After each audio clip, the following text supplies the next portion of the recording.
لیکن ایک جرم ایسا ہے جو تقریباً کامن ہو گیا ہے اور اس کے پھیلنے کی سپیڈ بہت زیادہ ہے، وہ ہے بے حیائی.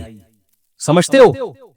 اس کو لوگوں نے جرم کی فہرست سے نکالا. میں عمرے پہ گیا تو مجھے جو روم ملا ہوا تھا اس کے ساتھ ایک روم تھا، اس میں ایک فیملی آئی ہوئی تھی. پوری پوری رات ان کے کہکے تھا یار، مجھے نیند ہی نہیں آتی تھی اس سے، اتنی زور سے آواز.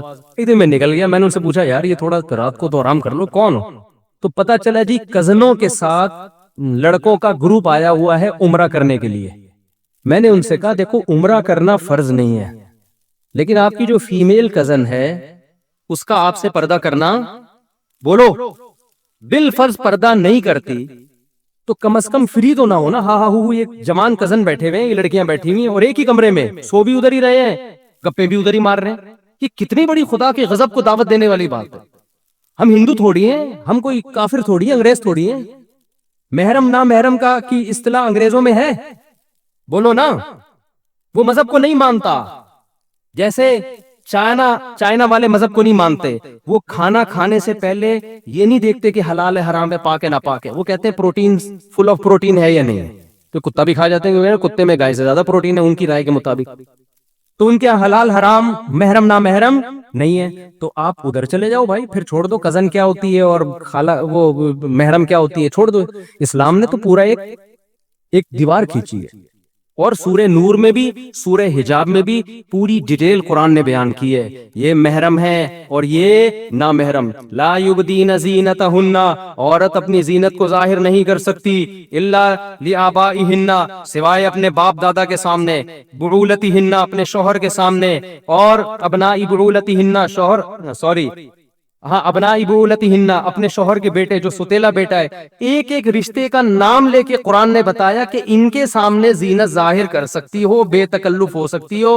اس کے علاوہ ساری دنیا کے سارے مرد تمہارے لیے کیا ہے؟ نامحرم. آج ہم ماڈرن ہوتے ہوتے اتنے ماڈرن ہو گئے ہیں کہ محرم نامحرم کی ٹرم ایک مولویوں کی ٹرم سمجھی جاتی ہے، دقیانوس لوگوں کی ٹرم سمجھی جاتی ہے. کوئی نوجوان اپنی کزن سے ہنس ہنس کے بات نہیں کر رہا، رشتہ دار اسے کہیں تمہاری کزن ہے یار گپ شپ لگاؤ، وہ کہے یہ میری نامحرم ہے، تو کیا کہتے ہیں؟ دقیانوس. پرانے خیالات کا. انسان کا دل صاف ہونا چاہیے. میں سمجھا پا رہا ہوں اپنی بات؟ او بھائی کیا ہو رہا ہے یہ معاشرے میں؟ خدا نہیں چھوڑے گا، دنیا کچھ نہیں، دنیا تو آپ کی اور عزت کرے گی. بڑا لبرل ہے، بڑا ماڈرن ہے، بڑا ماڈرن ہے.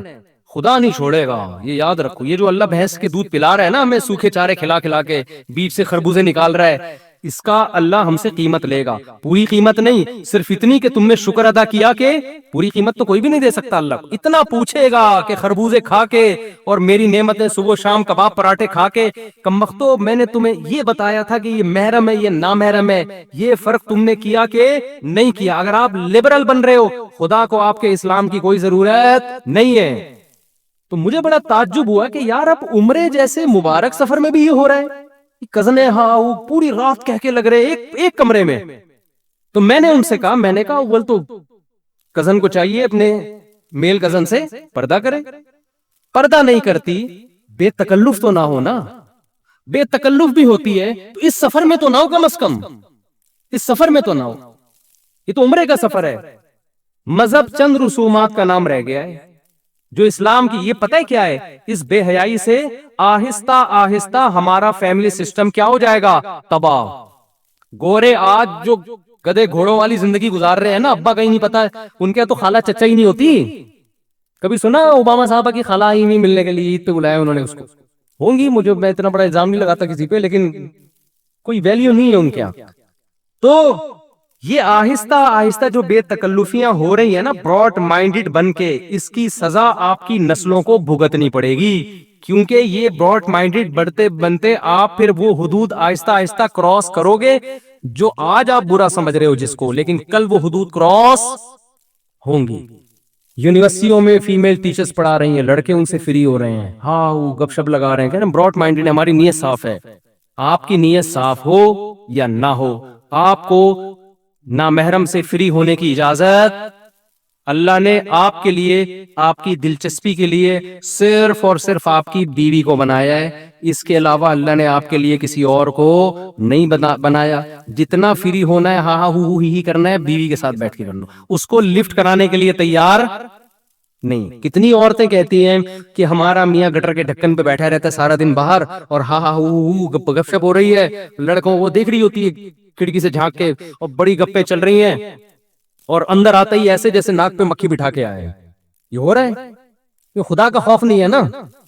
بیوی سے مسکرا کے بات کرنے پہ صدقے کا ثواب ملے گا، سالی سے مسکرا کے بات کرنے پر کوئی ثواب بولو نہیں ہے، کوئی ثواب نہیں۔ تو ہمارا خاندانی نظام آہستہ آہستہ کیا ہو رہا ہے؟ تباہ۔ اور خواتین کہتی ہیں ہمیں پردہ نہیں کرنا۔ بھئی آپ جب دفتروں میں لڑکوں کے ساتھ بیٹھ کے جاب کرو گی تو جو میرڈ لڑکا ہے نا، اس کی اپنی گھریلو لائف کیا ہوگی؟ خراب ہوگی۔ وہ آپ میں زیادہ دلچسپی لے گا، بیوی اسے بوجھ لگے گی۔ اور آپ میں بھی دلچسپی انٹرٹینمنٹ کے لیے لے گا، شادی کرنے کے لیے نہیں لے گا۔ چاہے میرے 4 شادیوں پہ 100 بیانات سنے ہوئے اس نے، پھر بھی نہیں لے گا۔ وہ بیان سن کے انجوائے کرے گا، باقی کہے چھوڑو یار، ایک کی ٹینشن اتنی ہے کہ روزانہ آلو پیاز ٹماٹر لانے پڑتے ہیں، تو پھر 4 دفعہ لانے پڑیں گے۔ تو اللہ نے عورت کو پابند کیا کہ وہ پردہ کرے، اور مرد کو پابند کیا کہ وہ نامحرم سے فری بولو مت۔ تو یونیورسٹیوں میں جو طلبہ ہیں، اسٹوڈنٹس پڑھتے ہیں، کو ایجوکیشن سسٹم ہے، اس کو ختم کرنا ہمارے کنٹرول میں نہیں ہے۔ میں تو کے پی کے جب بھی جاتا ہوں نا، پشاور اور کاغان، ناران، ان علاقوں میں کہتا ہوں خدا کا واسطہ اپنی نسلوں کی حفاظت کرو، کو ایجوکیشن سسٹم اپنے کلچر میں نہ آنے دو۔ اتنے کیسز ہیں کو ایجوکیشن سسٹم کی تباہی بربادی۔ ماں باپ یہ سمجھ رہے ہوتے ہیں ہماری بچی اتنی نیک صالح، اس کو نہیں پتا کہ وہ پروفیسر ہو، اس کو غلط استعمال کر رہے ہیں۔ ایسے کیسز آئے ہیں، 20 سال کی لڑکی 45 سال کا پروفیسر 1 سال سے اس کے ساتھ بدکاری کر رہا ہے، اور لڑکی ایسے گھر کی کہ باپ سمجھ رہا ہے اس سے زیادہ میری بیٹی سے زیادہ نیک کوئی ہو نہیں سکتا۔ یہ کیسز ہے۔ بیوقوف بنانا لڑکیوں کو کوئی مشکل کام نہیں ہے، ہو سکتا ہے اس نے چھپ کے نکاح کر کے کر رہا ہو، لیکن یہ بھی تو غلط ہے نا۔ چھپ کے نکاح کر کے بھی اگر بالفرض وہ کر رہا ہے، ہم اچھی تعویل کر لیتے ہیں زنا نہیں کر رہا ہوگا، تو جب وہ ساری زندگی کے لیے تو نہیں کوئی کر سکتا نا ایسے، تھوڑے دنوں بعد چھوڑنا پڑے گا اس کو۔ کیا باپ کو پتا چل جائے کہ میری بچی کے یہ گل کھلا رہی ہے، وہاں جا کے اس کے دل پہ تو آرے چلیں گے۔ کچھ پتہ ہی نہیں ماں باپ کو کیا ہو رہا ہے، بچیاں موبائل سب کے ہاتھ میں ہے، وہاں جا کے فری ہو رہی ہیں۔ تو کو ایجوکیشن سسٹم تو زہر ہے معاشرے کے لیے، تباہی ہے، لیکن جب تک ہے ہم نہیں تبدیل کر سکتے۔ تو میں ان نوجوانوں سے کہتا ہوں آپ جائیں، پڑھیں، اور پتلی گلی سے واپس ٹیچر سے کچھ پوچھنا ہو پوچھیں، آپ ہی ہا ہا ہو کی آپ کو اجازت بولو نا نہیں ہے، ریزرو ہو جاؤ، آپ نظر کی حفاظت کرو۔ آپ اللہ نے ہمارے لیے حلال راستے کھول دیے ہیں۔ نکاح کرنا پیغمبروں کی سنت ہے، بیوی سے محبت کرنا پیغمبروں کی سنت۔ ہمارے نبی جب گھر میں آتے مسکراتے چہرے کے ساتھ آتے تھے۔ آج دفتر میں جب کسی کلیگ سے بات ہوتی ہے نا، جو لیڈی ہو، بہت مسکراتے چہروں کے ساتھ بات ہوگی، اور جب گھر میں آتے ہیں تو بیگم کے ساتھ بات کرنے کا ٹائم ہے ہی نہیں۔ ہوتا ہے شروع میں 1-2 مہینے بڑے اچھی انجوائے کرتے ہیں لائف کو، گھوم رہے ہیں، اب تو فیس بک پہ تصویریں بھی ڈالنا شروع کر دی اپنی بیگم کی۔ اس کا بھی عورت کو نقصان ہو رہا ہے، یہ جو ہمارے معاشرے میں کلچر ہے نا اپنی بیویاں دکھانے کا، کیونکہ لڑکے یہ کام کرتے ہیں شو مارنے کے لیے۔ اس سے نقصان یہ ہوتا ہے کہ کسی کی بعض دفعہ انسان کو کوئی کم صورت والی لڑکی پسند آ رہی ہوتی ہے کسی بھی وجہ سے، ایسا بھی ہوتا ہے کہ اخلاق اچھے ہیں، خاندان اچھا ہے، کوئی بات نہیں، شکل اچھی نہیں ہے، عمر بھی زیادہ، میں کر لیتا ہوں، ایسا بہت ہوتا ہے۔ لیکن اب لڑکے اس چکر میں نہیں کرتے کہ یار دوستوں کو ہم تصویر کیا دکھائیں گے، دوست مذاق اڑائیں گے، فیس بک پہ ہم کیا ڈالیں گے۔ اللہ نے چھپا دیا تھا نا کہ یہ بیوی ہے، اس کو کیا کرنا ہے، یہ تمہارے گھر کی زینت ہے، اس کو چھپاؤ، دوستوں کے سامنے اس کو دکھانے کی ضرورت نہیں ہے۔ تو انسان کہتا ہے بھائی میں محبت کرتا ہوں، مجھے ہمارے ایک جاننے والے تھے، ان کی وائف بہت ہی بدصورت، تو میرے ایک دوست گئے ان کے گھر کھانا کھانے کے لیے، اور کہا یار تم اتنے حسین جمیل آدمی ہو، تم نے بیوی کیا کیا لے کر آ گئے نا، وہ تمہاری تو وائف خوبصورت، وہ پوری دنیا کو دکھا رہے تھے وہ۔ تو بیگم صاحبہ نے کہ کھانا بنایا، اتنا مزے کا کھانا تھا، یہ انگلیاں چاٹتا رہ گیا نا، دوست انگلیاں چاٹتا رہ گیا، یار یہ کھانا کس نے، اس نے کہا میری بیگم نے بنایا۔ کہہ رہے میں نے اس سے اس لیے شادی کی ہے۔ تو انسان کوئی بھی خوبی دیکھ لیتا ہے، کبھی خاندان دیکھ لیتا ہے، کبھی شرافت دیکھ لیتا ہے، بعض دفعہ انسان کا معیار کچھ اور ہوتا ہے۔ آپ کو بدصورت لگ رہی ہے لیکن اس کو کیا لگ رہی ہے، خوبصورت لگ رہی ہے۔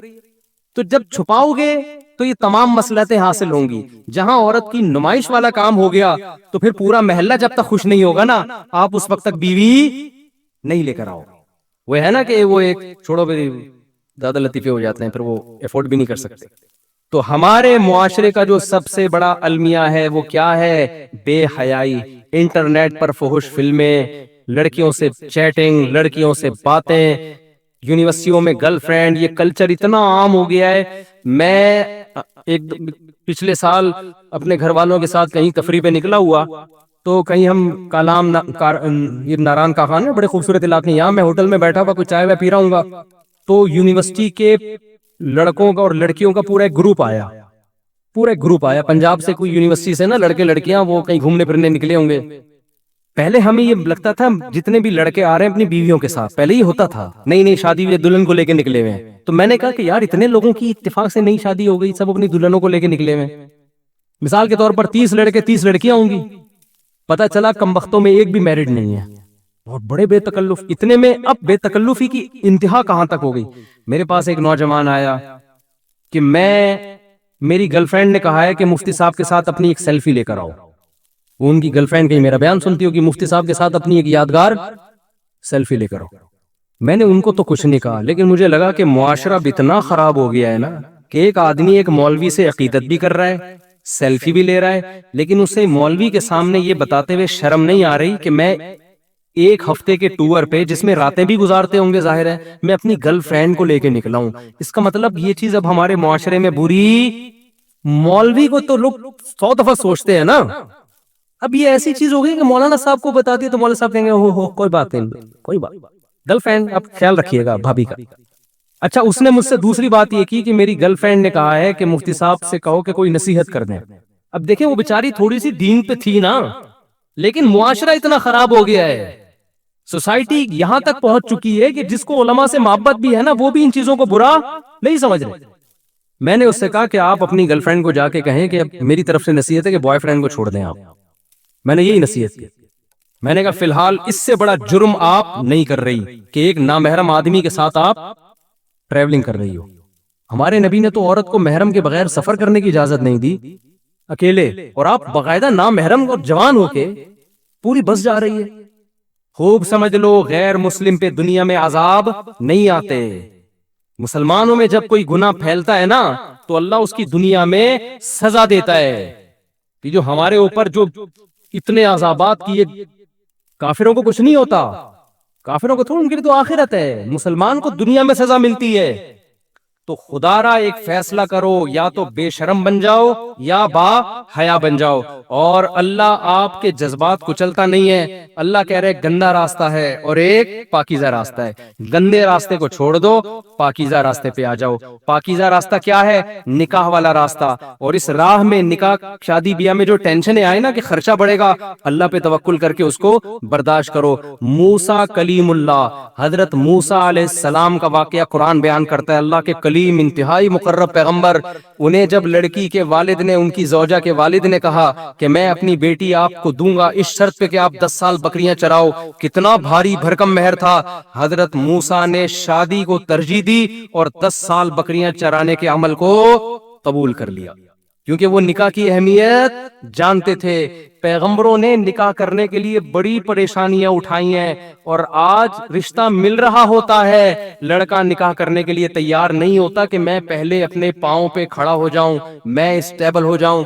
دیکھو خوب سمجھ لو, نکاح ہماری باڈی کی ریکوائرمنٹ ہے, یہ صرف سوسائٹی کی ریکوائرمنٹ نہیں ہے. اگر آپ کو شدید بھوک لگ رہی ہے, آپ یہ کہہ کے کھانے سے اوائڈ کرو گے کہ پہلے میں ذرا اسٹیبل ہو جاؤں پھر میں پراٹھے کھاؤں گا. آپ کہو گے یار جب تک میں کھاؤں گا نہیں میں اسٹیبل ہو نہیں سکتا, کیونکہ بار بار بھوک مجھے تڑپائے گی, ترسائے گی, مجھے کام نہیں کرنے دے گی. اسی طرح اللہ نے مرد اور عورت کے دل میں شہوانی جذبات رکھے ہیں, ان دونوں کا ملاپ یہ ان کی باڈی کی نیڈ ہے, ان کی فزیکل ریکوائرمنٹ ہے. یہ ریکوائرمنٹ جب تک پوری نہیں ہوگی آپ دنیا میں کوئی کام ڈھنگ سے نہیں کر سکتے. آپ آنکھ مٹکوں میں اور فحش فلموں میں ہی لگے رہو گے, اپنا ٹائم ان چیزوں میں ضائع کرو گے.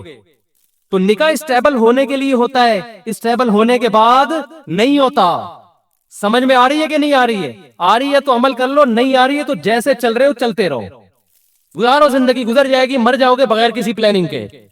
سمجھ رہے ہو. پھر جب قبر میں اللہ پوچھے گا نا مر ربو کا, کچھ تو کہیں گے میں فری تھنکر ہوں, اور کچھ جواب دے دیں گے ہاں جی اللہ کو مانتے ہیں. تو پھر اللہ کہے گا تو اللہ نے تو یہ کہا تھا, یہ کیوں نہیں کیا؟ تو آپ کہیں گے بھائی میں اسٹیبل ہو رہا تھا. وہ مولانا عباد اللہ صاحب ہے نا تبلیغ جماعت کے, بڑا پیارا ملفوظ ان کا, وہ کہتے ہیں لوگ کہتے ہیں پہلے سیٹ ہو جائیں پھر ہم دین پہ آئیں گے, پہلے سیٹ ہو جائیں نا, پہلے سیٹ ہو جائیں. تو انہوں نے کہا سیٹ آدمی جبھی ہوتا ہے جب قبر میں جاتا ہے. جب قبر میں چلا جاتا ہے اس کو لٹاتے ہیں قبلے کی طرف, کہتے ہیں اب سیٹ ہے. اب کیا ہے؟ اب سیٹ. تو پورا سیٹ وہیں جا کے ہوگا, اس سے پہلے تو پھدکتا رہتا ہے, یہ کر لو وہ کر لو, کبھی بھی اسٹیبل نہیں ہوتا. تو سارے کام بغیر اسٹیبل ہوئے, روز بھوک لگ رہی ہے تو آدمی کہتا ہے پہلے اسٹیبل ہو جاؤں ایکچولی. ابے بھائی کھا لے یار, اس کے بعد سوچنا, مان کے کھا لے اگر تیرے پاس پیسے نہیں ہیں, بعد میں پیسے دے دینا اس کو, یہی ہوتا ہے نا. تو اسی طرح یہ نکاح آپ کی باڈی کی ریکوائرمنٹ ہے, وہ بھائی پہلے اس ریکوائرمنٹ کو پورا کرو. ہر مرد جب بالغ ہوتا ہے اس کو بیوی چاہیے اور عورت کچھ اور چاہیے. تو یہ ہماری باڈی کی نیڈ ہے, اس کو پورا کرو, اس کے بعد پڑھائی بھی جاری رکھو, پڑھتے بھی رہو. کوئی نہیں, یہ گورے تھوڑی ہیں یار ہم, ورنہ یہی ہو جائے گا, بچے پیدا ہوں گے اور تمبو لگا رہے ہوں گے ابا اماں کی شادی میں. تو فیصلہ کرو ہم ادھر ہے یا. غیر ضروری بالوں کا مرد اور کو کسی کریم سے ریموو کرنا جائز ہے, لیکن مرد کے لیے بہتر ہے کہ وہ جو زیر ناف بال ہیں ان کو بلیڈ سے صاف کرے, اور خواتین کریم یا کوئی ایسا پاؤڈر وغیرہ استعمال کریں. خواتین کے لیے بلیڈ کا استعمال خلاف سنت ہے. اور یہ جو بغلوں کے بال ہیں ان کو نوچنا سنت ہے. یہ جو بلیڈ سے صاف کرتے ہیں نا یہ اور گھنے پیدا ہو جاتے ہیں. آپ کہیں گے نوچیں کیسے, کھال ادھڑ جائے گی. تو وہ چونکہ بلیڈ سے صاف کر کے اتنے سخت بنا دیے ہوتے ہیں کہ اب نوچنا ممکن نہیں. تو اس کے لیے ویکس وغیرہ لگا کے نا وہ کپڑے سے کھینچیں تو بال جڑ سے اکھڑنا شروع ہو جائیں گے. تو پھر کچھ دنوں میں وہ بالوں کی جڑیں نرم ہو جائیں گی, پھر نوچنا کیا ہوگا, آسان. تو نوچنا بغلوں کے بالوں کا مرد کے لیے بھی عورت کے لیے بھی سنت ہے. اور ایک تو ثواب ہے نوچنے کا, سنت پوری کرنے کا. دوسرا اس کا فائدہ یہ ہے کہ بال پھر جلدی نکلتے بھی نہیں ہیں, اور جو نکلتے ہیں وہ بھی کیا ہوتے ہیں, بہت ہی ہلکے, اور بہت جلدی پھر وہ ہمیشہ کے لیے ختم بھی ہو جاتے ہیں. سمجھ رہے ہیں بات؟ جبکہ بلیڈ سے اگر بغلوں کے بال صاف کریں گے تو وہ اور زیادہ بڑھتے چلے جائیں گے, پورا تھائی لینڈ کا جنگل بن جاتا ہے. ہمارے فرماتے ہیں کہ مزدور بہت سے لوگ تو صاف کرتے ہی نہیں نا بلیڈ سے نا. تو فرماتے ہیں ہمارے حضرت کہ ایک ہمارے گاؤں کا ٹریکٹر ملازم تھا, وہ جو ہے نا وہ لیٹا ٹریکٹر صحیح کرنے کے لیے. تو حضرت تو بہت ہی نفیس تھے نا صفائی میں, میں نے صفائی کی ان کی قصہ, ان کی حضرت کی نظر پڑ گئی اس کی بغلوں پہ, بہت پریشان. فرمایا ایسا لگ رہا تھا کہ جوئیں اور کھٹمل کبڈی کھیل رہے ہیں. ٹھیک ہے, تو پورے تھائی لینڈ کے جنگل بن جاتے ہیں. تو صفائی کیا کرو اللہ کے بندو, بہت ضروری ہے یہ. دیکھیے ہم لوگ قرآن مجید کو نا صرف ایک عام آسمانی کتاب کی حیثیت سے دیتے ہیں. عام آسمانی کا مطلب یہ ہے کہ ہر مذہب کے پاس کچھ کتابیں ہوتی ہیں, ہندوؤں کی گیتا ہے اور سکھوں کی بھی ہے. تو ہم قرآن کو نا صرف ایک اس حیثیت سے دیکھتے ہیں کہ بس ایک نماز روزے کی کتاب ہے. وہ ایسا نہیں ہے.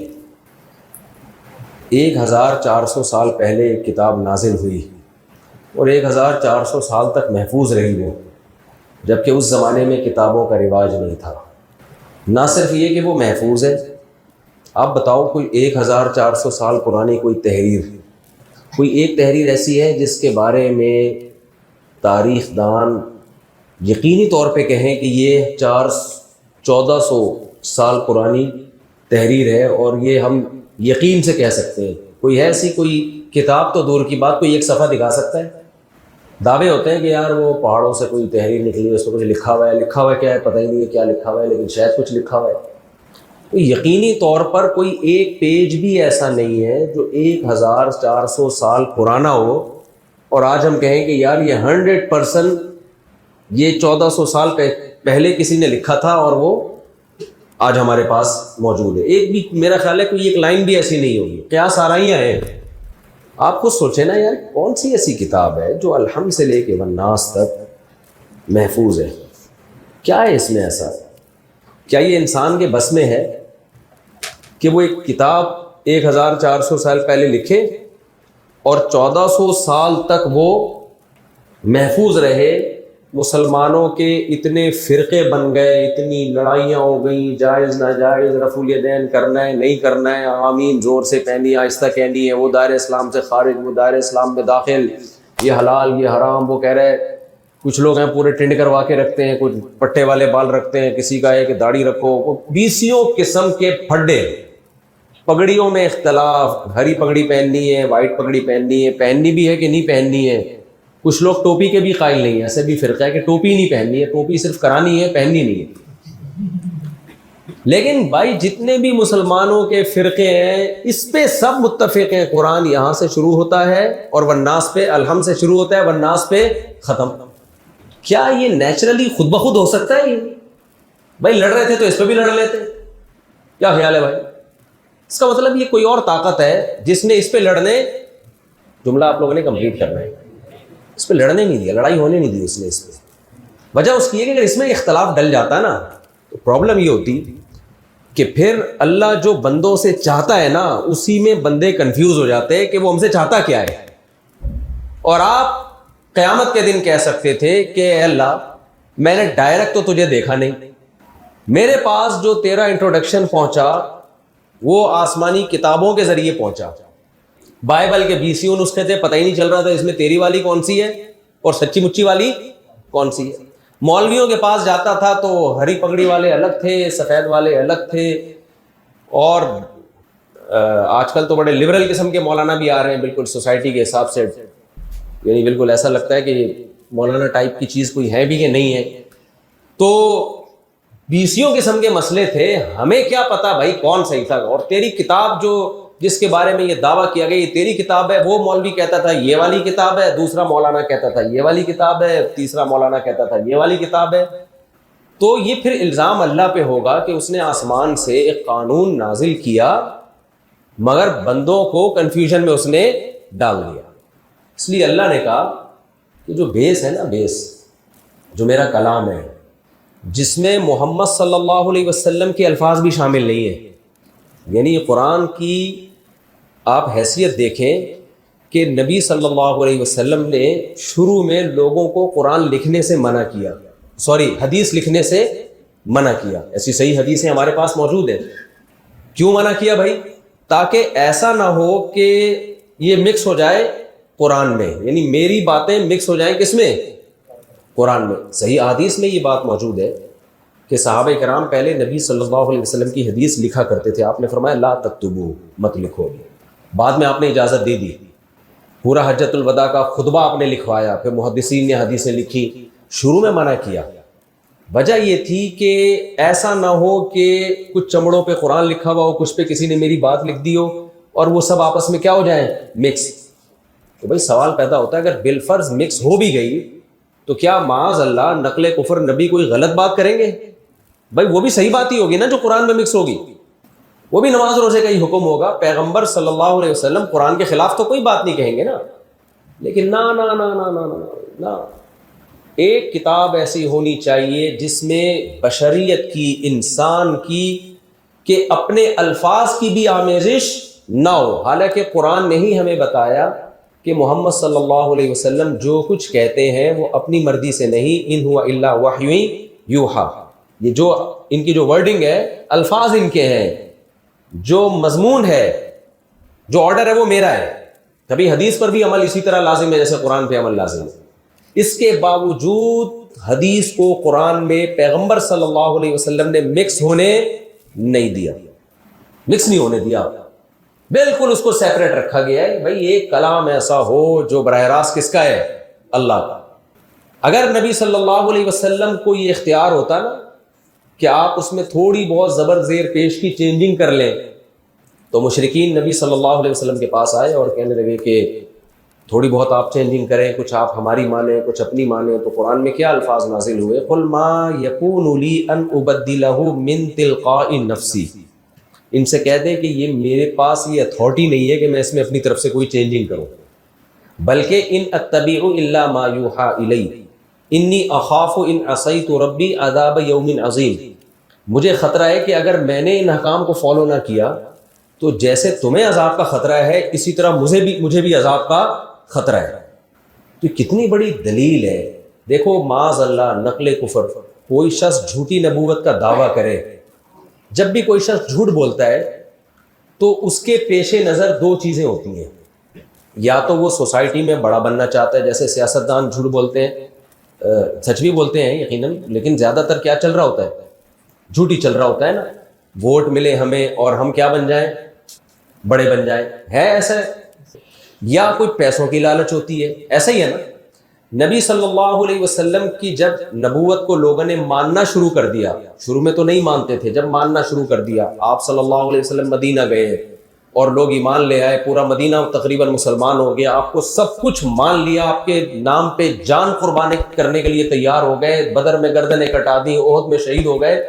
اب یہ ایسا وقت تھا کہ آپ صلی اللہ علیہ وسلم معاذ اللہ نقل کفر اگر یہ دنیا کی لالچ میں کرتے تو پھر آپ صحابہ کو حکم دیتے میرے سامنے سجدہ کرو, کیونکہ صحابہ نے آپ سے پرمیشن لی کہ یا رسول اللہ آپ ہمیں اجازت دیں ہم آپ کے سامنے سجدہ کریں.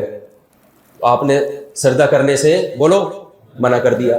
سورج گرہن ہوا, یہ جاہل پیروں کو دیکھ لیں آپ, جعلی عاملوں کو کیا کر رہے ہوتے ہیں, کوئی بھی واقعہ ہوتا ہے کچھ نہ کہیں سے ملا رہے ہوتے ہیں. سورج گرہن ہوا, کوئی سائنس نے ترقی نہیں کی تھی اس وقت, لوگوں کو نہیں پتا تھا سورج گرہن کیوں ہوتا ہے. ہوا اسی دن جس دن آپ کے بیٹے ابراہیم کا انتقال ہوا ہے. بخاری کی حدیث ہے, عرب نے کہا کہ نبی کے بیٹے کا انتقال ہوا ہے تو کوئی بڑا واقعہ جس دن ہوتا ہے اس دن سورج گرہن ہوتا ہے. اس کا مطلب یہ اس لیے گرہن ہوا ہے کہ یہ کسی بڑی شخصیت کا انتقال ہوا ہے, کوئی بڑا واقعہ ہوا ہے. یہ موقع تھا نا نبی صلی اللہ علیہ وسلم کے پاس, کیا آپ کہہ دیتے ہاں دیکھا میں نہیں کہتا تھا کہ میں پیغمبر ہوں اور میرا بیٹے کا انتقال ہوا ہے, اٹ مینس کہ یقیناً میں پیغمبر ہوں اور میں بڑا آدمی, بڑے تو تھے آپ, تو یہ سورج گرہن اسی چکر میں ہوا ہے. نہ آپ نے فرمایا سورج کسی کی موت یا زندگی کی وجہ سے گرہن نہیں ہوتا. تو کتنی صاف ستھری تعلیمات ہیں. 20 جگہ آپ کو موقع مل رہا ہے کہ سجدہ بھی کروائیں اپنے آپ کو. آپ اگر اس وقت یہ دعویٰ کرتے نا جب مدینہ میں آپ کی اسٹیٹ اور ریاست قائم ہوئی ہے کہ میں عالم الغیب ہوں, میں یہ کرتا ہوں, میں یوں کرتا, سب مان لیتے. اپنی پوزیشن جو پہلے دن نبی نے بیان کی, انما انا بشر مثلکم, میں تمہاری طرح کا ایک انسان ہوں, یوحا الیہ. فرق یہ ہے کہ اللہ نے اپنا پیغام انسانوں تک پہنچانے کے لیے مجھے سلیکٹ کیا ہے, جس کی وجہ وہی ہر ایک پہ نازل نہیں ہوتی, وہی کس پہ نازل ہوگی, مجھ پہ نازل ہوگی. پھر جن لوگوں نے آپ پہ وہی نازل ہوتے ہوئے دیکھی ان کے بیانات بھی پوری سندوں کے ساتھ آج ہمارے پاس محفوظ ہیں. آپ کسی حدیث کو اٹھا کے دیکھیں, دنیا میں کسی شخص کی زبان سے نکلے ہوئے الفاظ کی ایسے حفاظت نہیں ہوئی ہے. ہم جب کوئی حدیث بیان کرتے ہیں, دیکھو میں کہتا ہوں قائد اعظم نے فرمایا, بہت دفعہ ہوتا ہے نا قائد اعظم تو کیا کیا فرما کے گئے, لیکن ہو کیا رہا ہے مارکیٹ میں وہ ہم سب کو معلوم ہے. تو آپ مجھ سے سند پوچھتے ہو, کوئی سند نہیں, اور پہلے زمانے میں تو تھا ہی نہیں اس کا رواج.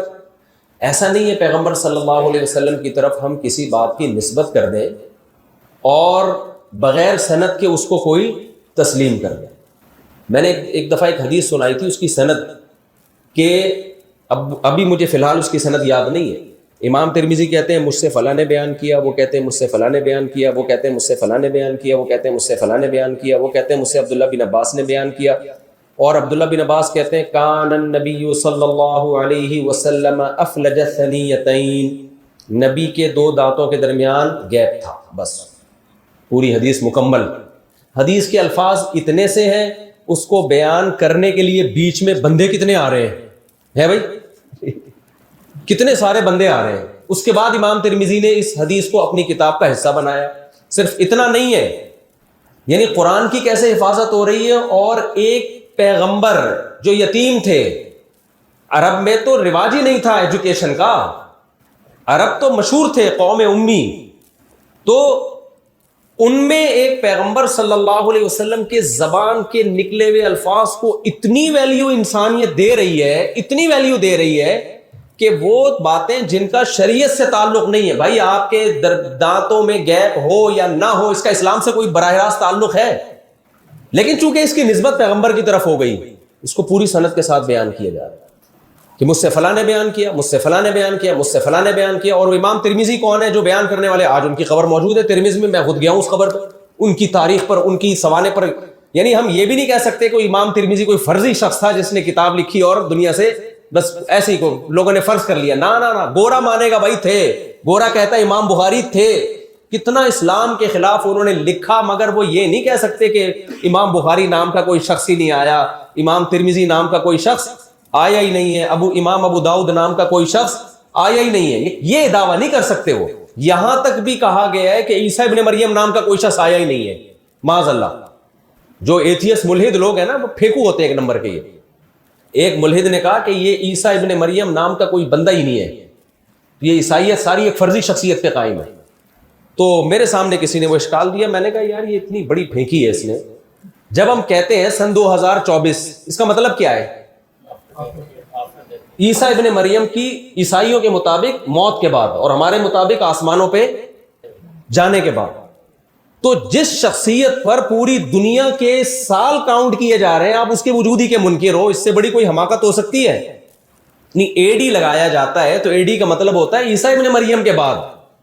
تو اللہ نے ان پیغمبروں کی ایسے حفاظت کی ہے نا کہ ان کے وجود اتنا یقینی بنا دیا ہے، تاریخیں اس پہ لوگوں کی نہیں، ایک قوم کی ہسٹری ان شخصیات سے وابستہ ہے نا، تبھی تو اس پہ سال چلے ہیں۔ ہم ہجری پہ چلا رہے ہیں کہ نبی نے جب ہجرت کی تھی، تو جب ہم کہتے ہیں کہ 1444 ہجری ہے، 45 ہجری ہے، تو اس کا سیدھا سیدھا مطلب ہوتا ہے کہ نبی کو مکہ سے مدینہ گئے ہوئے 1444 سال ہو چکے ہیں، دن مہینے سال ناپے ہوئے ہیں۔ تو ایسی اللہ نے ان شخصیات کی حفاظت کی ہے۔ تو میں عرض کر رہا تھا کہ صرف اتنی سی بات کو محدثین نے بیان کیا کہ نبی کے دونوں دانتوں کے درمیان کیا تھا؟ خلا، گیپ تھا۔ تو اس کو کیسے امام ترمذی نے بیان کیا؟ آپ امام ترمذی کی قبر بھی جا کے دیکھ سکتے ہو، آپ امام ترمذی کی سیرت اٹھا کے دیکھو، اس دور میں ان لوگوں کا، ان کے دور کے لوگوں کا امام ترمذی کے بارے میں کیا تبصرہ تھا، کتابیں مل جائیں گی آپ کو۔ کوئی ایسی مبہم شخصیت نہیں ہے جن کے بارے میں کہا جائے یار مسلمانوں نے بیٹھ کے خود ہی فرض کر لی۔ پھر امام ترمذی نے جس راوی سے بیان کیا، اس راوی کا نام کیا تھا، اس کی کنیت کیا تھی، آپ کو کتابوں میں تذکرہ ملے گا۔ ان کے بارے میں کیا کیا لوگوں نے، کس نے کیا کہا، ثقہ کہا، جھوٹا کہا، سچا کہا، قابل اعتماد کہا، کن کن سے انہوں نے علم حاصل کیا، ان کے شاگرد کون کون تھے۔ یعنی صرف ایک بات کو جس شخص نے بیان کیا نا کہ نبی کے دونوں دانتوں میں خلا تھا، اس بات کو بیان کر جن لوگوں نے بیان کیا، صرف اتنی سی بات، ان کی سیرت ہمیشہ کے لیے کتابوں میں محفوظ ہو گئی۔ وہ اب مبہم لوگ نہیں ہیں، ان کا نام، ان کی کنیت ہوتا ہے نا، اب عرب میں عادت تھی ابو، اور یہ عرب لوگ نہیں تھے، اجمی تھے۔ اور کمال کی بات ہے کہ بعض دفعہ کوئی شخص کسی قوم کی حفاظت کرتا ہے یا کسی کلچر کی، اپنے کلچر کی بیس پہ۔ بھائی بعض دفعہ کوئی کلچر بچا چلا آ رہا ہوتا ہے، تعلیمات کہ بھائی وہ ہمارا ایک کلچر ہے، تو ہم نے جیسے جاپانی اپنے کلچر کی حفاظت کرتے ہیں نا، لیکن اسلام کی حفاظت اجمیوں نے عربوں سے زیادہ کی ہے۔ امام بخاری اجمی تھے جنہوں نے حدیث پہ سب سے زیادہ کام کیا ہے۔ امام ترمذی اجمی، امام بخاری کی قبر بخارا میں ہے، مکہ مدینہ میں نہیں ہے۔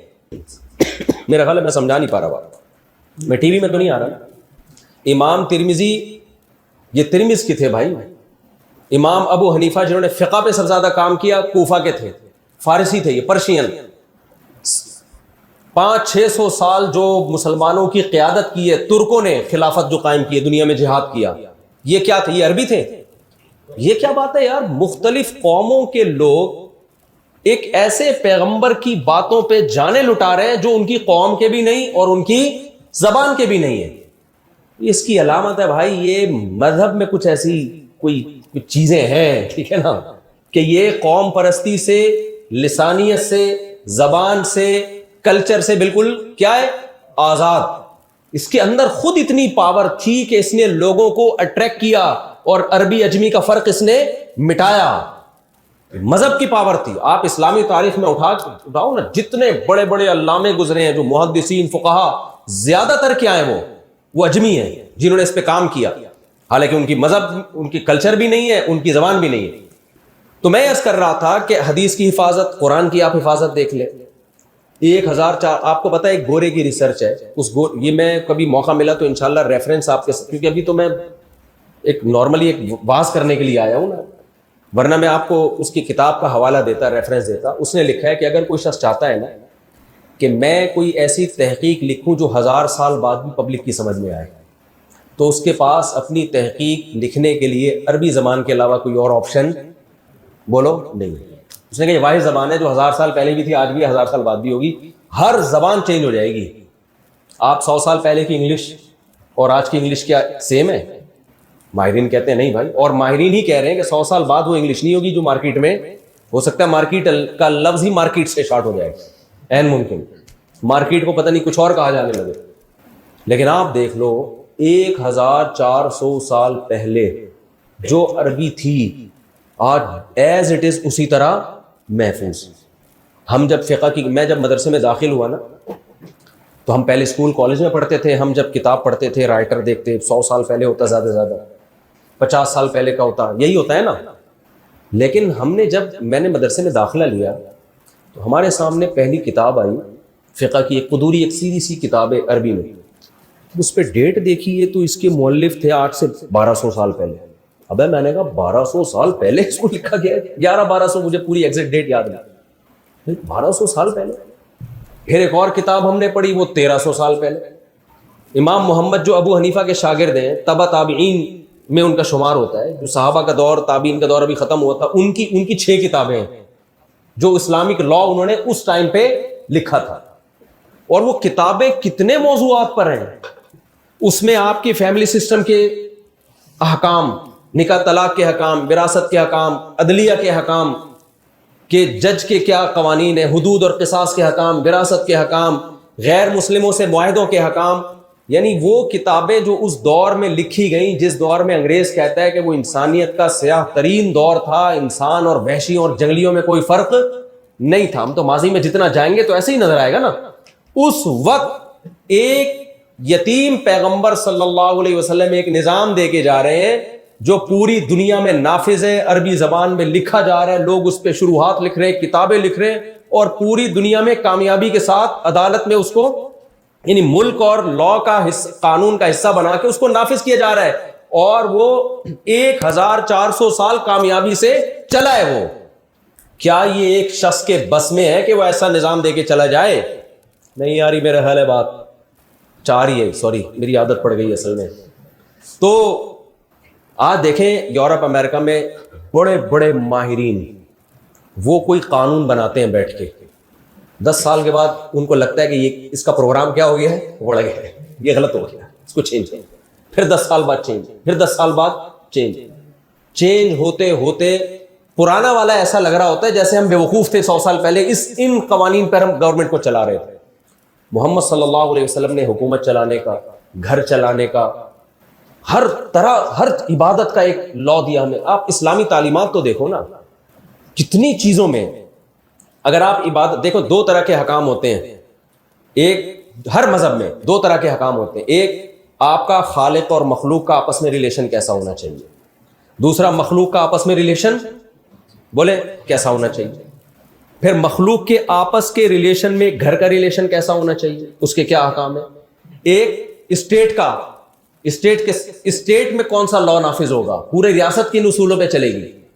خالق اور مخلوق کے جو براہ راست احکام ہیں ان کو عبادت کہا جاتا ہے. ہر مذہب میں ہوتی ہے, ہندو جاتے ہیں مندر میں اپنے بتوں کے سامنے جھکتے ہیں, سکھوں کی عبادت کا ایک الگ طریقہ ہے, عیسائیوں کی عبادت کا ایک الگ طریقہ ہے. آپ اسلام کی نظام عبادت صرف ذرا دوسرے مذاہب سے اور دوسرے نظام سے کمپیئر کرو. ایتھیس اور جو ملحد لوگ ہیں, سیکولر لوگ ہیں, ان کے پاس خالق اور مخلوق کے رشتے کا تو کوئی تصور سرے سے ہے ہی نہیں. انہوں نے تو ایک لمبی پھینک دی کہ خالق ہے ہی نہیں. یعنی اتنا بڑا بلنڈر کیا کہ انہوں نے یہ مان لیا کہ خدا ہمیشہ سے کیسے ہو سکتا ہے, یہ سمجھ میں نہیں آ رہا, لیکن اس سے بڑی حماقت مان لی کہ کائنات ہمیشہ سے ہے. یعنی ایک عجیب سی بات ہے نا. میں ایک چھوٹا سا واقعہ سناتا ہوں نا آپ کو. میرا بھی ایتھیزم کے خلاف بیان کرنے کا موڈ نہیں ہے ابھی تو میں, لیکن یہ بیچ میں آ گیا ہے تو جیسے عامل اگر کہیں آ جائے نا بیچ میں تو میں رگڑتا ہوں لازمی. کوئی بھی جن چڑیل بھوت بھگانے والا میرے بیان کے دوران اس کا کسی سے کہیں سے بھی تذکر آ جائے تو میں 2-4 دفعہ اس کو برا بھلا کہتا ہوں, کیونکہ میرے اس سے مجھے کافی وہ ملتی ہے, مجھے انرجی ملتی ہے کافی اس سے. تو ہمارے ایک دوست نے, انہوں نے بتایا کہ میرے پروفیسر نے مجھے کہا, وہ ایتھیسٹ تھے, مجھے کہا کہ یار گاڑی کے ایکسیلریٹر پہ جب میں پاؤں رکھتا ہوں تو وہ چلتی ہے, بریک پہ پاؤں رکھتا ہوں تو وہ رکتی ہے, تو خدا کہاں ہے؟ یعنی ہر کام کسی لاجک سے ہو رہا ہے نا بھائی, ہر کام کی ایک لاجک ہے. بریک لگاؤ گے تو رکے گی, ایکسیلریٹر پہ پاؤں رکھو گے تو چلے گی. خدا کو تو میں جب مانوں کہ جب بریک پہ پاؤں رکھوں تو چلے اور ایکسیلریٹر پہ پاؤں رکھوں تو خدا اس کو روک دے. یہ تو ہر کام لاجک سے ہو رہا ہے. جب ادھر اسپیڈ پہ پاؤں رکھو تو چلے گی, بریک پہ پاؤں رکھو تو رکے گی. میں نے کہا آئندہ اپنے, وہ کہتے ہیں میں تو لاجواب ہوں, ہمارا شاگرد مجھے کہنے لگا میں تو پروفیسر صاحب کی بات سن کے لاجواب ہو گیا, میرے پاس کوئی جواب ہی نہیں تھا. اچھا یہ صاحب ہوئے بھی مسلمان تھے, تو میں نے ان سے کہا آئندہ آپ کے پروفیسر صاحب کہنا کہ گاڑی پہ پاؤں رکھتے ہیں تو ہم چلتی ہے, بریک پہ پاؤں رکھتے ہیں تو ہم وہ گاڑی رکتی ہے, تو خدا کہا ہے. میں نے ان سے بولو کہ گاڑی اگر رکی ہوئی ہے, اس کی کنڈیشن کو چینج کرنے کے لیے, اس کی ایک کنڈیشن ہے رکی ہوئی حالت میں, اس میں موومنٹ پیدا کرنے کے لیے موور کی ضرورت ہے اور روکنے کے لیے اسٹاپر کی ضرورت ہے. تو کیا وہ گاڑی جو ایک حالت سے دوسری حالت میں چینج نہیں ہو رہی چینجر کے بغیر, وہ پیدا ہو سکتی ہے کریٹر کے بغیر؟ نہیں آئی میرے خیال میں. یعنی اس کائنات میں نیوٹن کہہ کے گیا, میں نہیں کہہ رہا. ابھی میرا نا زیادہ تر ٹاکرا سیکولر لوگوں سے ہوتا ہے. کچھ دن پہلے ایک نے پھینک دی کہ خواتین کو بس پڑھاؤ, شادی وادی نہ کراؤ. میں نے کہا یار آپ کی اماں بھی پڑھتی, شادی نہ کرتی تو آپ جیسے نمونے پیدا نہ ہوتے, ان کو بھی پڑھائے رہتے. نیوٹن کی اماں پڑھتی رہتی تو نیوٹن پیدا ہوتا. نیچر سے تو بغاوت مت کرو, فطرت سے تو بغاوت مت کرو, تو سب کچھ پڑھائی ہی تھوڑی ہے. میں آؤں گا شادی پہ, آخر میں آؤں گا, ابھی نوجوان خوش ہو جاتے ہیں جیسی شادی کی بات ہوتی ہے. تو چینجر کے بغیر چینجنگ نہیں ہو سکتی. تو کریشن کا عمل کریٹر کے بغیر ہو سکتا ہے کیا؟ کریشن زیادہ مشکل چیز ہے. اس میں آپ نے کہا دھماکے سے بڑام سے خود بخود ہو گیا. میں اس کا مخالف نہیں ہوں دھماکے کا, لیکن وہ دھماکہ کیا گیا ہے بھائی, خود بخود نہیں ہوا. وہ کسی بہت ذہین دماغ نے وہ دھماکہ کیا ہے, اتنے ڈسپلن کے ساتھ دھماکہ ہوا ہے کہ وہ آپ زیادہ اس کی سائنس کے اسٹوڈنٹس ہیں, آپ میں سے بہت سارے لوگ, آپ اس دھماکے کی ڈیٹیل زیادہ جانتے ہوں گے کہ وہ بھائی تھوڑا سا بھی اس میں ڈس بیلنس ہو جاتا نا تو ہم اور آپ وجود میں نہیں آتے, ہماری ایسی کی تیسی ہو جانی تھی. ویسے بھی دھماکے سے چیزوں کی ایسی کی تیسی ہی ہوتی ہے, مینجمنٹ پیدا نہیں ہوتی ہے. کون سا دھماکہ ہے یار جو اتنی تمیز سے ہوا ہے کہ وہ ایسے تو ہوتے رہے روزانہ دھماکے, کیا خیال ہے؟ ہم تو پناہ مانگتے ہیں اللہ بس ایک ہی دفعہ جو دھماکہ ہوا تھا نا دوبارہ وہ والا دھماکہ نہ ہو. تو میں آپ سے عرض کر رہا تھا کہ آپ اسلام کے سسٹم کو دیکھو. جو ایتھیس لوگ ہیں ان کے پاس تو, جو سیکولر حکومت ہیں ان کے پاس خالق اور مخلوق کے کیا حقوق ہیں, ان کا ریلیشن کیسا ہونا چاہیے, اس کے بارے میں سرے سے تعلیمات ہے ہی نہیں. انسانی زندگی کا آدھا چیپٹر تو انہوں نے یہیں سے کلوز کر دیا. اور جو دیگر مذاہب ہیں ان کے پاس نظام دیکھو, ان کی عبادات کو آپ اسلامی عبادات سے کمپیئر کر کے دیکھو. کیا کوئی نماز جیسی عبادت دنیا میں کسی مذہب والے کے پاس ہے؟ میں آج ایک ساتھی, جب میں وضو کیا نا عشاء کے لیے, آج نماز پڑھی, میں نے اپنے دوست سے کہا, میں نے کہا صرف ایک وضو ہی کو دیکھ کے انسان کے لیے کافی ہے کہ محمد صلی اللہ علیہ وسلم کی نبوت پر ایمان لے. 1400 سال پہلے صفائی کا ایسا طریقہ بتایا جو آج پوری دنیا کے انگریز مل کے بھی انسان کو اتنا موٹیویٹ نہیں کر سکے کہ وہ اس طرح سے 5 ٹائم 15 دفعہ اپنی ناک صاف کریں, 15 دفعہ کلی کریں, 15 دفعہ منہ دھوئیں, 15 دفعہ اپنے بازوؤں کو دھوئیں, 15 دفعہ اپنے پاؤں کو دھوئیں. اور یہ اس سوسائٹی کو 15 دفعہ اپنے جسم کے اعضاء دھونے کا حکم دیا جا رہا ہے جہاں آج بھی پانی پیٹرول سے زیادہ مہنگا ہے. سمجھ میں آ رہی ہے بات؟ ایسا نہیں تھا کہ وہاں آبشاریں بہ رہی ہوں, ان عربوں کو کہا جا رہا چونکہ پانی اتنا زیادہ ہے مکہ میں کہ اب یہ سارا ضائع ہو رہا ہے تو چلو 15 دفعہ ناک صاف کر لیا کرو. اس سے اس سوسائٹی کو حکم دیا جا رہا ہے. اور حکم دینے والے کون ہیں؟ جن کے والد پیدائش سے پہلے دنیا سے جا چکے ہیں, ایک ایسے کلچر میں پیدا ہوئے جو مردار کھایا کرتے تھے. تو کوئی سائنس ٹیکنالوجی سے بالکل دور. کون سکھا رہا ہے بھائی؟ نبی صلی اللہ علیہ وسلم نے عربوں کو سکھایا ناخن کاٹنا. آج میں ڈاکٹروں سے ملا ہوں نا, یہ جو فرعونیوں کی لاشیں نہیں ہیں 4000 سال پرانی, بی بی سی پہ ایک رپورٹ میں نے خود پڑھی کہ ان کے دانتوں پہ ریسرچ یہ ہوئی ہے کہ کمبخت دانت کبھی زندگی میں صاف کرتے ہی نہیں تھے. پہلے رواج نہیں تھا دانتوں کے صاف کرنے کا, یہ تو اب ڈاکٹروں نے بتا کے کہ اس میں جرمز ہوتے ہیں. ایک کوئی لیڈر گزرا ہے انگلش میں, ابھی مجھے اس کا نام یاد نہیں, اس کے بارے میں ایک تحقیق پڑھی میں نے کہ وہ دانت ہی کمبخت صاف نہیں کرتا تھا. اس سے جب پوچھا گیا کہ کیوں نہیں کرتا, اس نے کہا شیر کبھی بھی دانت صاف, یہ دلائل ہوتے تھے ان لوگوں کے. تو فرعونیوں کے دانت صاف نہیں ہوتے تھے, عربوں میں رواج نہیں تھا. نبی صلی اللہ علیہ وسلم نے ان کو مسواک کرنا سکھایا, ناخن کاٹنا سکھایا, مونچھیں کاٹنا سکھایا. ورنہ بال اتنی بڑی بڑی مونچھیں الاؤنس ملتا ہے آج کل, بعض اداروں میں مونچھ الاؤنس ہوتا ہے, وہ بال سر کے بڑے ہوئے, داڑھی بھی بڑی ہوئی, مونچھیں بھی, ایسا لگتا ہے جھاڑیوں سے کوئی بندہ جھانک رہا ہے پیچھے سے. تو ایک عجیب سا منظر ہوتا ہے. آپ نے فرمایا داڑھی بڑھاؤ. بعض مذاہب میں ہر طرح کے بال بڑھاؤ, نہ یہ بھی غلط. بعض میں ہے کہ بالکل ایسے صاف, نہ بالکل نیچر کے مطابق حکم دیا. نبی صلی اللہ علیہ وسلم نے حکم دیا حلق العانہ زیر ناف بال صاف کرو، نتف الابط بغلوں کے بال صاف کرو. یہ خدائی تعلیمات کے بغیر ممکن نہیں ہے. پھر جب آپ سے پوچھا گیا کیوں، آپ نے فرمایا 10 چیزیں پیغمبروں کی فطرت ہیں، وہ پیغمبروں نے سکھائی ہیں، لہذا میں بھی سکھاؤں گا. پھر اس میں آپ نے فرمایا ناخن کا صاف کرنا، غسل براجم، گھٹنوں پہ جو میل جمع ہو جاتا ہے اس کو صاف کرنا، یہ جو جوڑ ہوتے ہیں نا ہمارے، اور پھر بغلوں کے بالوں کو صاف کرنا، دانتوں کا صاف کرنا. آپ صلی اللہ علیہ وسلم نے فرمایا ساری پیغمبروں کی کیا ہے، یہ پیغمبروں کی فطرت ہے، پیغمبروں کے احکام ہے، اس کو فالو کرنا پڑے گا. تو یہ اس دور میں یہ ساری، میں پہلے بتاؤں جلدی جلدی نا خالق اور مخلوق کے بارے میں. آپ وضو دیکھ لو، آپ نماز دیکھ لو. عربوں میں عادت تھی صبح اٹھ کے پانی میں ہاتھ ڈالنے کی. آپ نے فرمایا اذا استيقظ احدكم من منامه فلا يغمسن يده في الاناء حتى يغسلها ثلاثا.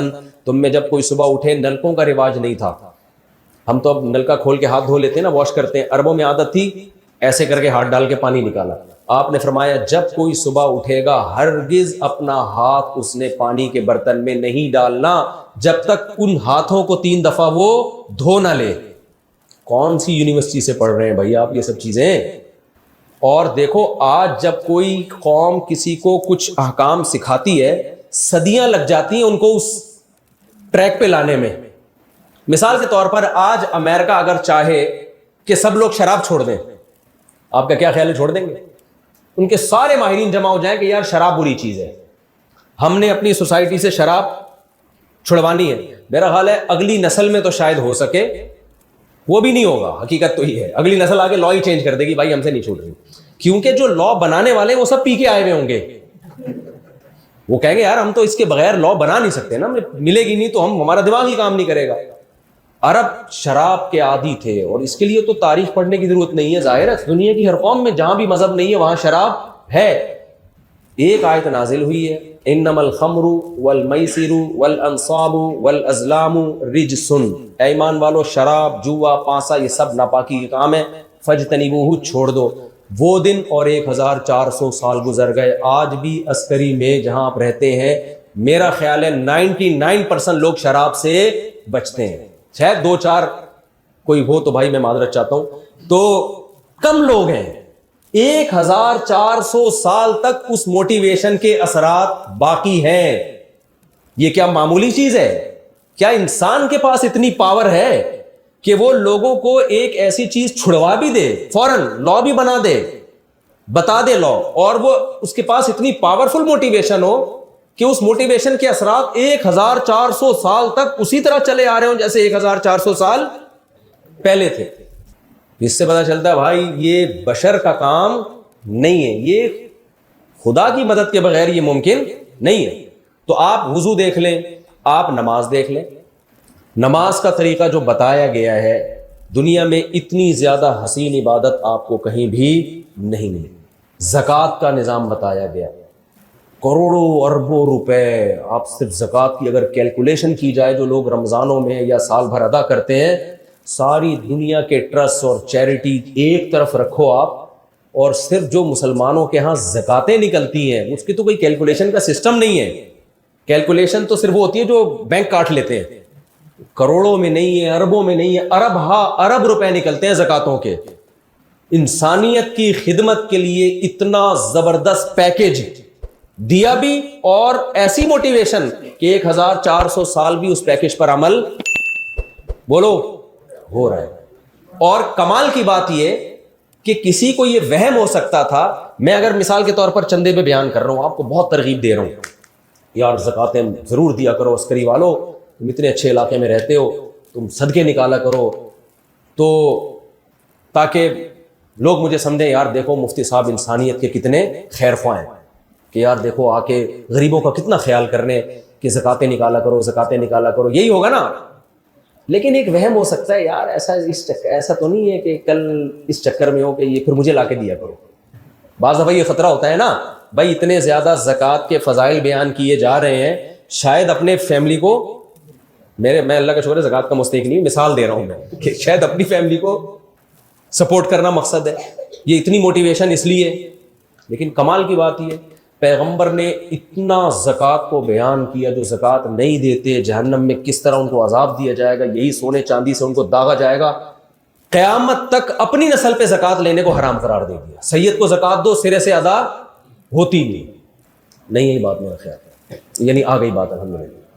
یعنی آپ کی آل اولاد، سیدہ فاطمہ کی آل اولاد، حضرت علی کی آل اولاد، حضرت عباس کی آل اولاد، جو آپ کے کزن ہیں، وہ بھی، آپ کی اپنی بیٹی بھی، قیامت تک یہ نہیں کہ ان کو زکوٰۃ دینا جائز ہی نہیں ہے، زکوٰۃ دی تو ادا نہیں ہوگی، آپ کے ذمہ فریضہ رہ جائے گا. یہ وہم بھی ختم کر دیا کہ بھائی یہ میں معاذ اللہ کوئی اپنے خاندان کے لیے کر رہا ہوں، یہ دوسروں کے لیے ہے. اور پھر اس پر عمل کیسا ہوا ہے. آپ مسلمانوں کے تہوار دیکھ لیں، دنیا میں ہر مذہب والوں کے اپنے کچھ تہوار ہوا کرتے ہیں. ہندوؤں کی ہولی ہوتی ہے، عیسائی کرسمس پہ جو کچھ کرتے ہیں ان کی ایک عید ہوتی ہے. مسلمانوں کے پاس 2 عیدیں ہیں. آپ مسلمانوں کے تہوار جیسا تہوار کسی مذہب سے لا کے دکھا دو. پہلی بات، تہوار کا وقت صبح رکھا گیا ہے، رات نہیں، کیونکہ رات میں جب آپ خوشیاں مناتے ہو تو شراب کباب کی طرف آپ کا دل زیادہ مائل ہوتا ہے. ہماری عید الفطر، عید الاضحیٰ رکھی گئی صبح کے وقت میں. سمجھ میں آ رہی ہے بات کہ نہیں آ رہی؟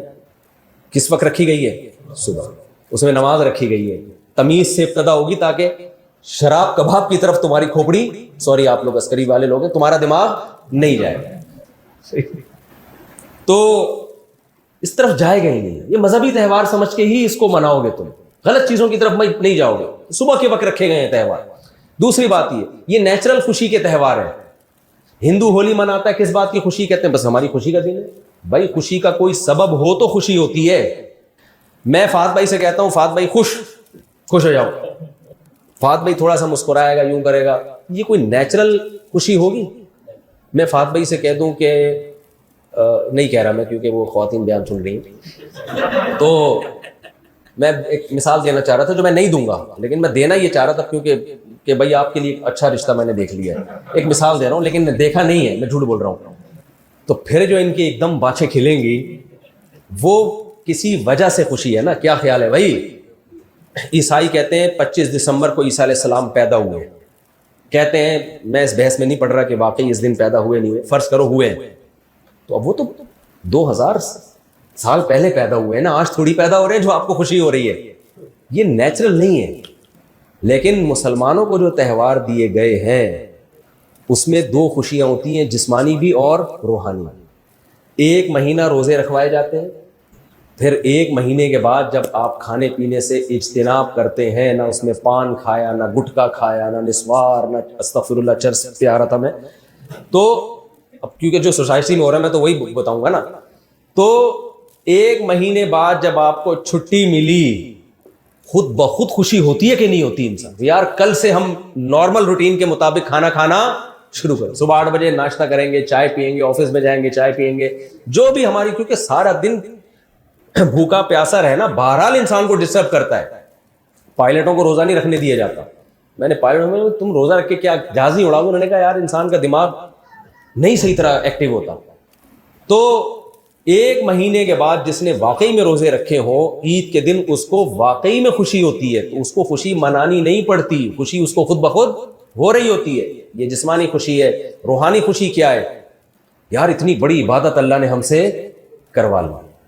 مسلمان تو خوش ہوتا ہے نا کہ اللہ ہم سے راضی ہو رہا ہے، اللہ ہم سے خوش ہو رہا ہے. یار اتنی بڑی ایک ذمہ داری اللہ نے پوری، ایک اسلام کا ایک رکن ہے رمضان، روزہ، وہ رکن پورا کروا دیا. بقرعید میں بھی ایسے ہی ہے. بقرعید میں کیا ہے؟ جانور آپ ذبح کر رہے ہیں، گوشت تو آپ کھاتے ہیں، لیکن اس گوشت کی نسبت کس کی طرف ہے؟ اللہ کی طرف. یہ اللہ کی طرف سے ضیافت ہے، اللہ کی طرف سے آپ کی میزبانی ہے، تو اس کی ایک الگ خوشی ہوتی ہے. دوسرا، ہر بال کے بدلے میں ایک نیکی. ہم نے ابراہیم علیہ السلام کی سنت کو زندہ کیا ہے. تو کوئی لاجک ہے، ایویں ہی نہیں ہے کہ یار چل صبح ہم خوشی منائیں گے بیٹھ کر. ہم نے فرض کر لیا کہ 5 جنوری کو ہم سب کا خوشی کا دن ہے. فرضی خوشی میں اور حقیقی خوشی میں زمین اور آسمان کا فرق ہوتا ہے.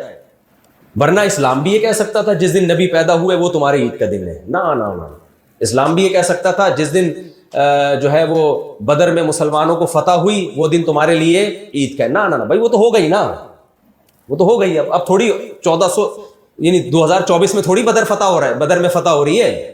یہ ایسے ہی جیسے سالگرہ میں خوشی منا رہے ہوتے ہیں نا، ہوتی ذرا بھی 2 ٹکے کی خوشی نہیں ہے انسان کو. تبھی میں سالگرہ کے اس لیے خلاف ہوں. میں نہیں کہتا حرام ہے, میں کہتا ہوں یہ بیوقوف ہو, سوری آپ میں سے کوئی منا رہا ہوگا, یہ ہے حماقت. اس لیے کہ آپ اگر فار ایگزامپل پیدا ہوئے تھے 5 جنوری کو, اگلے سال 5 جنوری آ گئی تو کیا ہو گیا؟ یعنی آپ تو اور بڑھاپے کے قریب چلے گئے, آپ تو قبر کے قریب چلے گئے. تو آپ خام خواہ تکلف کر کے کیک کاٹ رہے ہیں, کھلا رہے ہیں. تو کوئی خوش ہونے کی چیز پہ انسان خوش ہو. تو ایسی چیز جس پہ اندر سے خوشی نہیں ہو رہی ہے, اندر سے یہ ہو رہا ہے یار تھوڑا دیر سے یہ والا دن آتا تو زیادہ اچھا تھا, کیا خیال ہے؟ 40 سال کے تھے تو 40 ہی کے رہتے, 41 کے بلا وجہ ہو گئے. تو یہ گوروں کی نا تکلفات ہیں کچھ, کہ ان کو تو خوشی کے لیے کچھ کرنا پڑتا ہے ان کو خوش ہونے کے لیے. تو آپ اسلام کا عبادت کا نظام دیکھیں, آپ اسلام کا رمضان کا نظام دیکھیں. رمضان کا آپ دیکھ لو, آج ڈاکٹر جب آپ کو کہتا ہے 1 وقت کا کھانا چھوڑ دو آپ کی صحت اچھی ہو جائے گی, کوئی چھوڑتا ہے؟ 1 دن چھوڑیں گے 4 دن ناغا کریں گے, اور 2 وقت کا چھوڑ دو دنیا چھوڑ دے گا انسان. شوگر کا پیشنٹ بھی ہوگا نا, اس کو ویٹ کم کرنا ہے پھر بھی وہ نہیں کرتے. اور جو بہت زیادہ ترم خان بنتے ہیں وہ فاسٹنگ کیسے کرتے ہیں کہ پانی پیتے رہتے ہیں جن کو, اور وہ بھی جب جا کے ڈاکٹر کہے کہ آپ کولیسٹرول کا ڈبہ بن چکے ہیں, آپ کو یعنی آپ کا ویٹ اتنا بڑھ چکا ہے کہ آپ کسی بھی دن دھماکے سے پھٹ جائیں گے. تو موت کا خوف ان کو پھر موٹیویٹ کرتا ہے کہ چلو بیچ میں کافی پیتے رہو, لیکن ایسا نہیں ہوگا کہ 13 گھنٹے 17 گھنٹے 16 گھنٹے کچھ بھی نہ کھاؤ. تو 100 میں کوئی ایک ہوگا, وہ بھی بہت جس کو اپنی صحت کا خیال ہو. محمد صلی اللہ علیہ وسلم نے 1400 سال پہلے بتایا کہ تم پہ رمضان کے روزے فرض کیے گئے ہیں جیسے تم سے پہلی امتوں پہ فرض کیے گئے تھے. ایک آیت نازل ہوئی ہے, 1400 سال گزر گئے, مسلمان اب تک روزے, اس دعوت کا اثر ہے, میجورٹی اب تک روزے رکھتی ہے. چاہے وہ ناروے میں ہو 22 گھنٹے کے روزے ہو, چاہے وہ سعودیہ میں ہو, دبئی میں ہو. میں نے مزدوروں کو روزے رکھتے ہوئے دیکھا ہے, پیاس سے زبان نکل رہی ہوتی ہے لیکن روزہ رکھ رہی. یہ موٹیویشن کس کی ہے بھائی؟ جنہوں نے یہ ہمیں کہا وہ نہ ہماری قوم کے ہیں, نہ ہمارا عربوں سے کوئی کلچر ہمارا ملتا ہے. آپ سعودی عرب میں جاؤ, وہ آپ کو الگ ہی نظروں سے دیکھ رہے ہوتے, سمجھتے کوئی مریخ سے کوئی مخلوق آ گئی ہے. نہ کلچر میچ کرتا ہے بھائی, نہ ہماری خوراکیں ان کی خوراکوں سے میچ کرتی ہیں. عرب کھجور کھاتے ہیں, ہم تو 2-4 سے زیادہ کھجوریں کھا ہی نہیں سکتے. اس کے باوجود 1400 سال پہلے ایک اعلان ہوا تھا, اور آج میجورٹی پوری دنیا میں روزے رکھ رہی ہے. یہ موٹیویشن کسی بشر کی بولو نہیں ہو سکتی, یہ نہیں ہو سکتی. اتنا پاورفل نظام, وراثت کا نظام دیکھ لو بھائی. گورے آج بوکھلا رہے, ہر ملک کا الگ قانون ہے کہ کوئی مرے گا تو اس کی وراثت کا کیا ہوگا, ہر ملک کا الگ. اور ایسے ایسے بیوقوفوں والے قانون بنائے ہوئے ہیں, کتوں تک کو وراثت دینے کے قوانین ہیں, کتے کو دے کے چلے جاؤ. اسلام نے اتنا بہترین نظام بنایا وراثت, 1400 سال سے کامیابی کے ساتھ وہ نظام چلا رہا ہے. اول نظر میں رکھتا ہے کہ اس میں ظلم ہے. اکثر ایک مشہور اعتراض کیا جاتا ہے کہ بیٹی کو آدھی دی, بیٹے کو دگنی دی. تو بھائی آپ بیٹے کو 2 لاکھ دیے فار ایگزامپل, یا 2 کروڑ دیے, بیٹی کو 1 کروڑ, لیکن ذمہ داریاں ساری نان نفقے کی کس پہ ڈال دی ہیں؟ نکاح ہوگا مہر کون دے گا؟ بیٹا. بیٹی تو جہاں نکاح ہوگا لے گی مہر, جہیز کا اسلام میں ویسے ہی کوئی کانسیپٹ نہیں ہے. ساری زندگی کا نان نفقہ کس کے ذمہ ہوگا؟ تو ایک صاحب کو میں نے اس طرح, میں نے کہا 2 کروڑ دیے, خرچہ 4 کروڑ کا ڈال دیا اس کے اوپر. بیٹی کو 1 کروڑ دیا, خرچہ 5 روپے کا بھی اس کے اوپر. حتیٰ کہ عورت کے پاس 1 ارب روپے بھی ہیں, بچہ پیدا ہوتا ہے, اس بچے کی ساری رسپانسبلٹی کس کے ذمہ ہے؟ باپ کے ذمہ ہے. وَعَلَى الْمَوْلُودِ لَهُ رِزْقُهُنَّ وَكِسْوَتُهُنَّ بِالْمَعْرُوفِ, باپ کے ذمہ ڈال دیا سب کچھ. تو بچیوں کو زندہ دفن کیا جاتا تھا, کس قدر بچیوں کو, یعنی آج انسانی حقوق کی تنظیمیں بنتی ہے نا, سارے حقوق ایک تنظیم کے ذمہ نہیں ہوتے. جانوروں کی الگ بنی ہوئی ہے, خواتین کی الگ بنی ہوئی ہے, بچوں کے حقوق کی تنظیمیں الگ بنی ہوئی ہیں. لا بنانے والے الگ ہیں, امپلیمنٹ کرنے والے الگ ہیں.